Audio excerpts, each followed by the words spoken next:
고소를 당했다고 경찰에서 연락이 오면 심장이 쿵 하고 내려앉기 마련이죠. 평생 경찰서 근처에도 가본 적이 없으신 분들은요, 경찰서에 간다는 것만으로도요, 너무 큰 스트레스를 받게 됩니다. 밥도 넘어가지가 않고요, 잠도 오지가 않아요. 고소에 처음 휘말리게 되었을 때 절대로 해서는 안 되는 것들이 있습니다. 이걸 모르면은요, 억울하게 기소가 되고 재판까지 갈 수도 있습니다. 오늘은 고소를 당했을 때 절대 해서는 안 되는 5가지에 대해서 알아볼 테니까요, 영상 끝까지 시청하셔서 고소당했을 때 억울함 없이 대처할 수 있는 방법 꼭 얻어가시기를 바라겠습니다.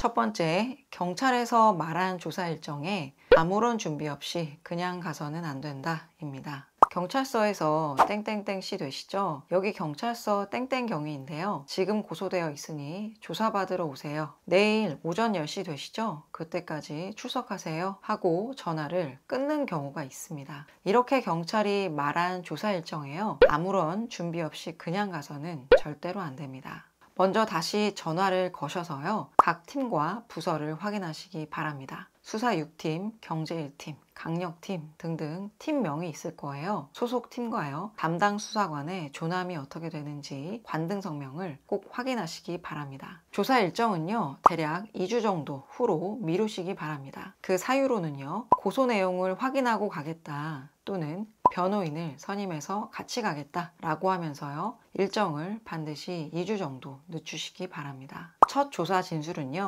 전체 수사의 방향을 결정짓기 때문에요, 아무런 준비 없이 진술을 하러 가면은요, 진술이 사실과 다르게 왜곡될 가능성이 너무 높습니다. 결국에 억울하게 기소되는 확률이 매우 높아지게 됩니다. 조사 일정 조율은요, 당연히 보장받는 피의자의 방어권 중에 하나예요. 당당하게 연기를 하시고요, 정보공개 청구를 통해서요, 고소장을 확인해 보시기 바랍니다. 경찰 조사 연락받으면 24시간 안에 해야 할 일 정보공개 청구 영상에서요, 정보공개 청구 방법을 설명드렸으니까요, 영상 참고하셔서 고소장 열람을 진행하시면 됩니다. 그리고요, 담당 수사관의 연락처도 반드시 확인하고 저장해 놓으시기 바랍니다. 02번이나 031번 같은 지역번호로 시작하는 일반 번호일 수도 있지만은요, 수사관들은 업무폰을 쓰기 때문에요, 혹시라도 일반 전화로 연결이 되지 않을 경우를 대비해서요, 업무폰 번호도 꼭 확인해 놓으시기 바랍니다. 수사관의 연락처를 저장해 놓는 것은요, 수사관의 연락을 잘 받아야 되기 때문입니다. 그런데 수사관의 연락을 계속 받지 않다가요, 이 사람은 수사에 협조하지 않는구나, 도주 가능성이 있구나 라고 판단을 해서요, 집 앞까지 수사관이 찾아가서요, 긴급 체포를 하는 경우도 많습니다.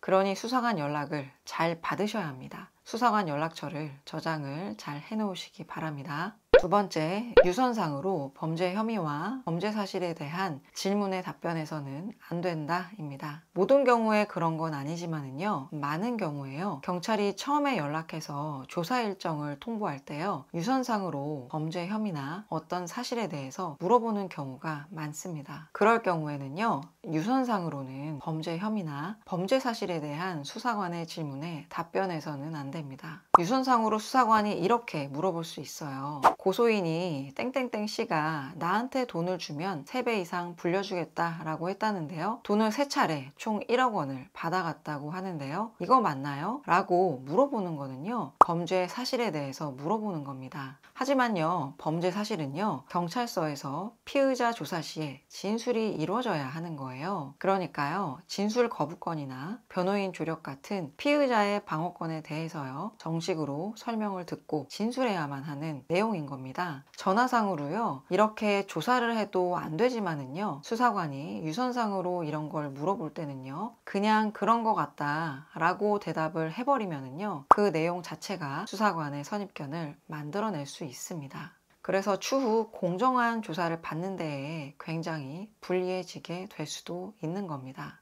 전화로는 그렇게 했다고 하셨는데 지금은 왜 말이 달라지죠? 라고 되물을 수도 있고요. 유선상의 내용이 진술조서에 남지 않는다고 하더라도요. 수사보고서에 남을 수도 있습니다. 수사보고서는요. 경찰이 수사에 관한 내용을 적는 겁니다. 혐의에 관해서 여러 가지 의견을 적는 보고서이죠. 수사보고서는요. 검찰에 전달이 되고요. 검찰에서 죄가 있다고 판단하고 공소제기를 하는 증거 중에 하나로 활용이 될 수가 있습니다. 재판에서 증거로 활용이 되는 문서인 겁니다. 유선상으로 내용을 잘못 이야기했다가요. 불리한 심증을 형성할 수도 있기 때문에요. 전화상으로 범죄 사실에 대한 이야기는 가급적 하지 마시고요. 만일에 수사관이 유선상으로 이런 내용을 물어볼 때는요. 관련한 내용은 진술조사 시에 자세하게 말씀드리겠습니다. 라고 정중하게 말씀드리기 바랍니다. 세 번째, 경찰서 조사를 갈 때 추리닝 같은 너무 편한 차림은 지양해야 한다. 입니다. 경찰 조사를 받으러 가는데 추리닝 같은 너무 편한 차림으로 출석해서는 안 됩니다. 그렇다고 너무 꾸미고 가는 것도 좋지 않습니다. 내 진술을 들어줄 수사관에게요. 신뢰를 보여줄 수 있을 정도로요. 깔끔한 옷차림이면 됩니다. 수사관도 사람이고요. 외양을 보고 선입견을 가질 수 있습니다. 절도죄나 폭행죄, 특히 성범죄와 같은 진술의 신빙성이 중요한 범죄로 조사를 받으러 가는데 너무 편한 차림으로 와서 조사를 받으면요. 가장 중요한 진술의 신빙성이 떨어질 수도 있습니다. 거기에 조사를 받는 태도까지 성실하지 못하면요. 혐의가 있다는 심증을 강하게 형성할 수도 있고요. 그런 심증을 담은 내용을 수사보고서에 쓸 수도 있습니다. 성실하지 못한 조사 태도와 외양도요. 신빙성이 중요한 범죄에서는요. 불리하게 작동이 될 수도 있습니다. 가급적 이런 범죄에서 진술조사를 받을 때는요. 깔끔하게 입고 가시고요. 성실하게 조사에 임하시기 바랍니다. 네 번째, 경찰 조사를 받을 때 굳이 수사관의 호의를 받을 필요는 없다입니다. 예를 들어서요. 경찰서에서 조사를 하다가요. 수사관이 잠시 쉬고 하시죠 하면서요. 수사관이 피의자에게 담배 하나 피시죠 또는 음료수나 같이 마시죠 하는 경우가 있습니다. 그런 경우에는요. 감사하지만 괜찮습니다. 라고 정중하게 거절하시기 바랍니다. 거절하시고요. 경찰 진술하는 데에 집중하시는 게 필요합니다. 이렇게 경찰관이 조사 중간에 같이 나가서 담배 하나 피시죠 또는 음료수나 같이 마시죠 라는 말은요. 모든 경우가 그런 건 아니지만은요. 많은 경우에는요. 피의자를 회유하기 위한 경우들이 많습니다. 조사 중간에 휴식 시간을 가지면서요. 피의자와 같이 밖에 나가서요. 피의자에게 이렇게 물어볼 수 있습니다. 그럼 이런 행위를 한 건 맞으신 거예요? 그럼 처음부터 이걸 알고 하신 건가요?